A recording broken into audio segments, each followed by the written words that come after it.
Assalamualaikum warahmatullahi wabarakatuh. Apa kabarnya Bapak, Ibu, dan teman-teman semuanya? Semoga dalam keadaan baik ya. Video kali ini saya akan mengangkat tema tentang etika publik. Dan ini adalah bagian dari tugas yang saya dapatkan setelah mengikuti Latsar CPNS Angkatan 17 tahun 2020 di Samarinda. Selamat menyaksikan. Saya ingin mengawali pembahasan ini dengan kutipan dari Aristoteles. Educating the mind without educating the heart is no education at all. Artinya, ya kita juga harus mendidik hati kita. Bicara soal etika, definisinya adalah refleksi tentang baik atau buruk, benar atau salah yang harus dilakukan, atau bagaimana melakukan sesuatu yang baik atau benar. Etika publik hampir mirip ya. Di sini ada tanggung jawab publik dan mengarahkan kebijakan publik dalam rangka menjalankan tanggung jawab pelayanan publik. Jadi, kedua hal ini sangat mirip antara etika dan etika publik. Bagaimana etika berkaitan dengan kode etik? Segera akan saya bahas pembahasannya. Kita definisikan dulu bahwa kode etik adalah aturan-aturan yang mengatur tingkah laku dalam suatu kelompok khusus. Sudut pandangnya hanya ditujukan pada prinsip dalam bentuk ketentuan-ketentuan tertulis. Sedangkan kode etik profesi mengatur tingkah laku atau etika suatu kelompok khusus dalam masyarakat melalui ketentuan tertulis yang diharapkan dapat dipegang oleh sekelompok profesional tertentu. Artinya, suatu profesi itu diisi oleh sekelompok profesional, dan itulah yang dimaksud dengan kode etik profesi. Bagaimana dengan kode etik aparatur sipil negara? Ada banyak hal sebenarnya diatur juga dalam peraturan, antara lain melaksanakan tugasnya dengan jujur, bertanggung jawab, dan berintegritas tinggi, melaksanakan tugasnya dengan cermat dan disiplin, melayani dengan sikap hormat dan sopan dan tanpa tekanan, melaksanakan tugas sesuai dengan peraturan perundangan yang berlaku, serta melaksanakan tugasnya sesuai dengan perintah atasan atau pejabat yang berwenang, sejauh tidak bertentangan dengan ketentuan perundang-undangan yang berlaku dan etika pemerintahan. Jadi, dengan hal ini berarti ASN pun punya kode etik ya.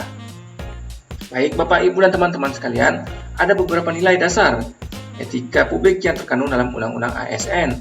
Antara lain, memegang teguh nilai-nilai dalam ideologi negara Pancasila.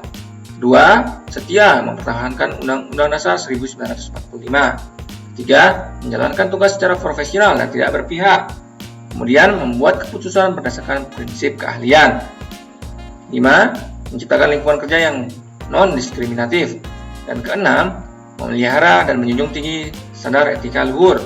Serta yang ketujuh atau yang terakhir, mempertanggungjawabkan tindakan dan kinerjanya kepada publik.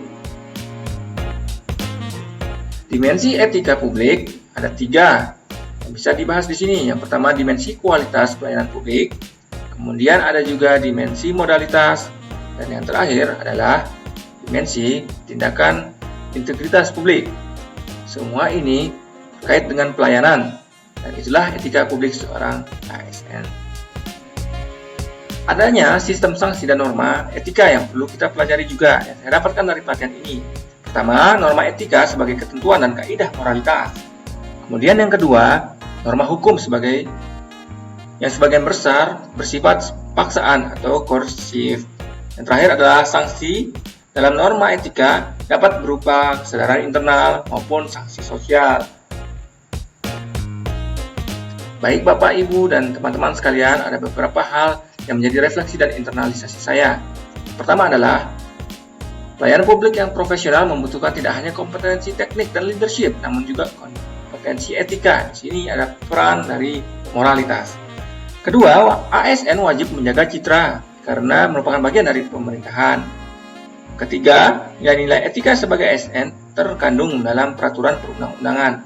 Dan terakhir, etika juga merupakan syarat untuk meraih keberhasilan.